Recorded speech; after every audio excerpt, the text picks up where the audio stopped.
Welcome back to AutoReview. My name is Patrick and today I'm presenting the 2017 Jeep Renegade Limited. This one is powered by a 4-cylinder turbocharged petrol engine producing 170 horsepower at 5,500 RPM and a maximum torque of 250 Newton meters at 2,500 RPM.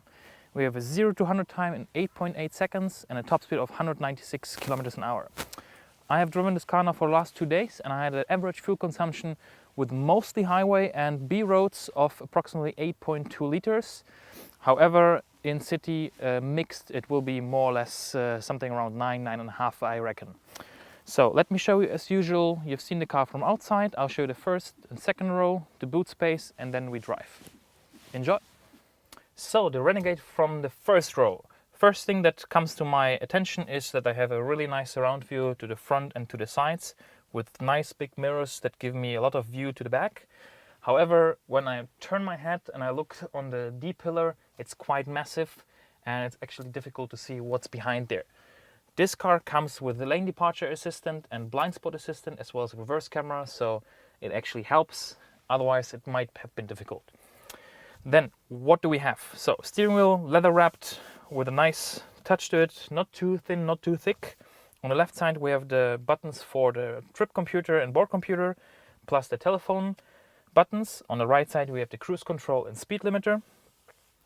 Left of the steering wheel we have the buttons for the light and the controls for the ambient light. Then you can adjust the steering wheel in all 4 directions, which is good. On the left side then we have the buttons for the electric windows. In the front, with auto function, you just press it and hold it a little bit and then goes down. Same going up again. However, this is only for the front. The rear windows you have to keep pressed. Plus the button to close and open the doors. Then, when you look at the screen, we have the RPM on the left side with the really nice touch. I like this kind of mud look where the RPM goes actually into the revs. We're in the red revs at 7 or 6,500, which is a nice feature. Not always as boring, but this is a nice touch. On the right side, we have the speedo. One thing that I didn't like about the board computer is that while you're standing, it actually has the parking sensors activated, and I have no option of going through the menu. And I cannot see anything in regards to fuel consumption, trip, and so on, so on. This only activates at a speed of around 18 kilometers an hour, which is something I do not like. I would like to check actually my trip and average fuel consumption, and this is not possible in this car. Okay, in the middle we have then the vents, open, close. The small screen actually is a quite small screen. Here on top, again, a little touch since 1941 when it was built, or basically when Jeep started up. The navigation or the screen actually is a touch screen, which works okay. However, as I say, it's kind of small. And another thing I don't like about it is that actually it gets your view really down into the car. And when you actually look there, you don't see anything on the road. So I would have preferred if they would have put it a bit more here or even have a head-up display. Then below that we have a row of buttons with heated seats in 2 settings for driver and passenger. Heated steering wheel, which is very nice. Automatic parking, which works super nice. And the park sensors on and off. Plus the lane departure at highway speeds, which you can turn on and off as well. Below that we have the AC control unit. We have a 2-zone AC for left and right. And one more row down we have the all-wheel drive lock system, which has different modes. You have auto, snow, sand, mud, and then actually in the top line you have a rock as well. Then 1 USB and a 12-volt power socket. Nice feature is as well here the rubber mat below has like a map on it. I'll show a picture to you as well. And that is exactly the same we'll find as well here in the compartment. As well, there's a little mat with a map as well. Plus a USB socket as well. Then the armrest, you can slide forward and backwards, however not in height. Then in the middle we have the 9-speed automatic gearbox, which is very nice. It actually helps you to save fuel on the highway. If you press it in D and then push it towards you, you can then manually shift. To the front is minus, to the back is plus. And then we have the start-stop system on and off, the electronic parking brake, as well as the ESP stabilization on and off. Plus 2 cup holders with, again, on the bottom, the design of the rear lights that continues over here as well as skiing. Then The glove compartment is actually quite big. Just leave the board book at home once you've read it, or leave it at home if you don't need it. Something to hold on to for the passenger, and a really nice feature I like as well is a little hinge here. And when you pull it up, you have a secret compartment below in the seat. Great, I love that one. So let's close this, hop in the second row, and tell you all about it. Okay, second row. Front seat is adjusted to me. As usual, I always mention it, I'm 1.84 m tall, and by the way, the front seat in this model as well, you can adjust in height. So, in the back seat, this is as high as the headrests go. The one in the middle, obviously you can see it's a bit smaller, so here I would not recommend if someone is very tall to sit in the middle. It's very comfortable. We have a little transmission tunnel, but it's not too high. Plus we have a 230 volt power socket, which is perfect if you want to charge your laptop or something and you're driving with your kids a little bit longer. I like that. Electric windows on the left, a little speaker on the top, then the big one on the bottom, again with this grille from the Jeep. And that is pretty much it. There's nothing else to it. Just a little compartment to put your magazines or maybe the iPad or whatever, and a light in the middle. Something that I would have expected is, with all these little features that you have in the front, with the grille and everything that you can find, I would have expected to find at least 1, 2 or 3 kind of these gimmicks here as well, and I couldn't find anything on the back seat. So it's like they've done the front, they've done the back, but they forgot the second row. Maybe there is something, however I couldn't find it. If there is, please leave it a comment below and tell me where it is so I can check it out as well. Okay, second row finished, let's check the boot. Okay, so the Renegade from the back. First thing that you will see is there's actually kind of cool looking square lights with this kind of X in the middle, where I mentioned in this design you have as well in the cup holder in the front. And again, the design feature goes all around the car. You have the grille with the headlights, as the Jeep has as well in the front. Then 4x4 on the left, limited on the right, and the massive bumper that goes all around as well. You have over the fenders and in the front, which is actually good if you go off-roading, because these parts are cheap to replace rather than fixing painted bodywork. Okay, so I mentioned the Bigfoot you will find in here. I'll show you the picture. And then to open is not here. Here is a reverse camera. You have to grab all the way down and open it this way. Then here you can close it again. And as you can see, it's very tall. I can stand right in front of it. And again, here again, the same thing. We have the grille with the lights. The feature continues. On the left side, we have a 12-volt power socket plus a light here and a light there. Then we have the speaker here for the bass and a little net on the right to put loose items. What I like, and let me see if I can open it up, is we have a full spare wheel with an alloy rim, which is something you don't find very often today. However, imagine or think about it, this is a 4x4. If you go off-roading, your tire will break, whatever. You need a proper wheel and rim to get out of there, and compressor coating will not help. So this is great. Thumbs up for that. Okay, so let's hit the road. All right, so let's drive it. And we'll have to go through a little road, and we're gonna turn on the highway, I think, and we check out how it looks. First things first, one thing that is not so cool is the cruise control can be only adjusted from 32 kilometers onwards. So if I want to drive 30, it's not possible. Again, in the end, it doesn't really matter much, because 32 will not be 32, will be 30 most probably. But just one fact, so I would like to see a 30 on the display. So, how does it drive? It is very comfortable. Obviously, it's a 4x4. We have 17.8 centimeters of ground clearance. So you can go a little bit off-roading with this car, and obviously suspension is comfortable. It's not soft, it's not hard, it's comfortable.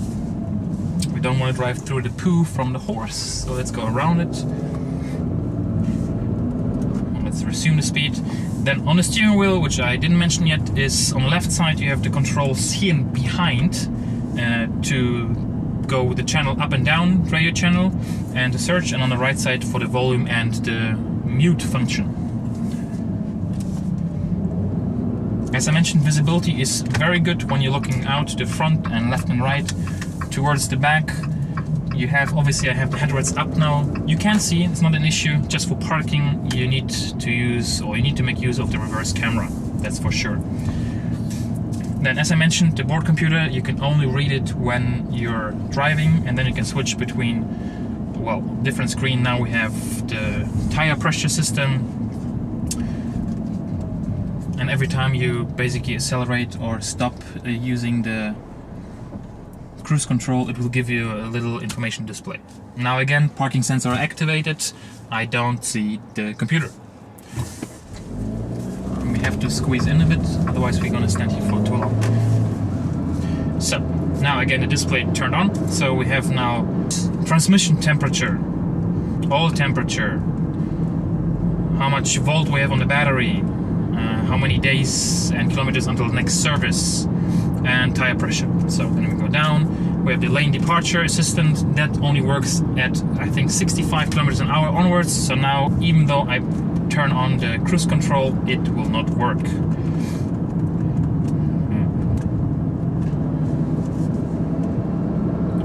So let's put it to 50.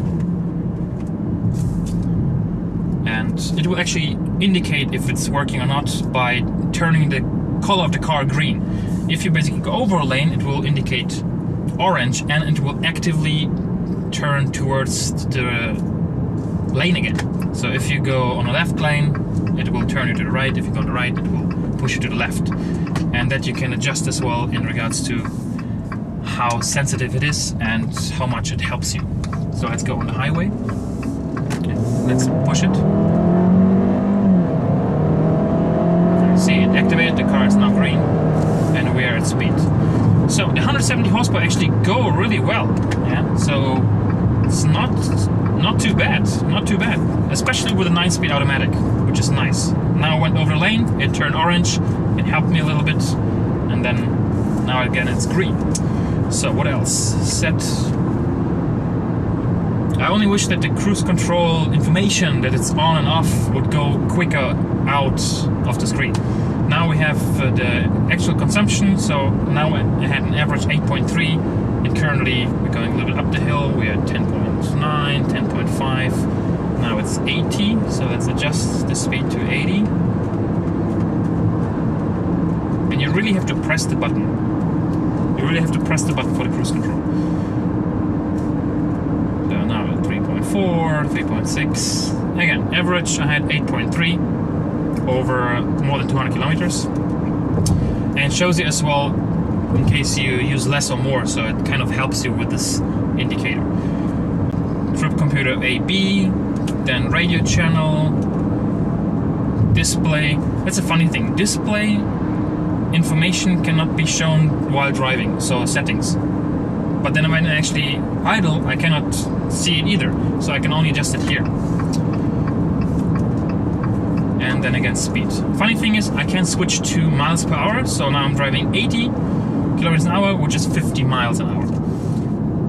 And I can switch back to kilometers. I guess this function only is valuable if you live in the US and Canada, so you can switch back and forth. Other than that, well, or actually when you're driving in the UK, they have miles per hour as well, right? And then you come to continental Europe.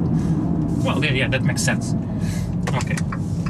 We have automatic light with a high beam and low beam, which is a nice feature. We have a function that actually indicates, or you can set at what speed you get a warning that you don't go over that speed. And these are nice little features. Then the lane departure works very well. The blind spot works very well. It's actually very sensitive. You can adjust it here. You can just go through here, and then you have units and so on and so on. So tons of settings you can choose. I really like the 9-speed automatic. I told you about that. And well, it's fun to drive. The question is, who is this car for? And actually, when I collected this car, I was thinking, who is this car for? Who is gonna drive a Jeep Renegade? Obviously, I'm not able to test the off-road capabilities of this car because, well, there is mountains here, but you can't just go off-roading into the forest. You have to stick to all the rules and regulations, and obviously only if you're like a hunter or official, then you can go inside there. Let me just... now I can see much better. wipers are nice, work well, and I find the seats very comfortable as well. They give me a really sufficient side support. I guess this one has a little bit more of it because when you go off-roading you need a little bit more, well, side support actually. So we are in Interlaken, by the way, in case you're asking yourself where am I driving around here. And see, the pickup is not bad. It is a little delay from throttle response to engine picking up. However, once it gets there, it goes. And again, for that size of engine, it's really good pickup. And 8.8 seconds to 100 is good as well. 196 is decent as well. Start stop, you heard, turn on and off. However, if you drive this car at 196 kilometers an hour, I guess your fuel will drain faster than you can look at the gauge. Because if you look at the car, it's pretty much like you're driving a closet. I think the only car that has a more upright windshield is the Mercedes G-Class. Other than that, I think this is number 2. So, space-wise, sufficient for 5 people, comfortable engine choice.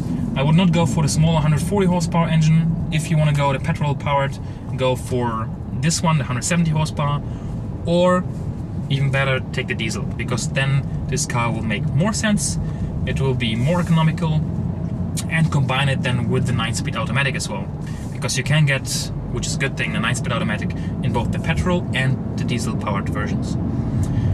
Price for this one, as per the list, starts at 36,000 Swiss francs for the Renegade in the limited version, as you can see here.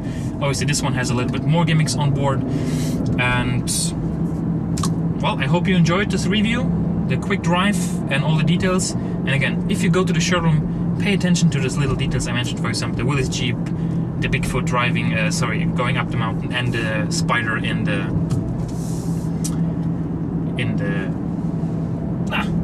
to refill the fuel. So, thank you very much for watching. Please check the link below to AutoBetzen and Zentralgarage, who provided this car to me, so you can find all information about this car over there. And hit the like button, share it, comment below, ask if you have any questions, and subscribe to the channel as well. Thanks a lot. See you next time. Bye.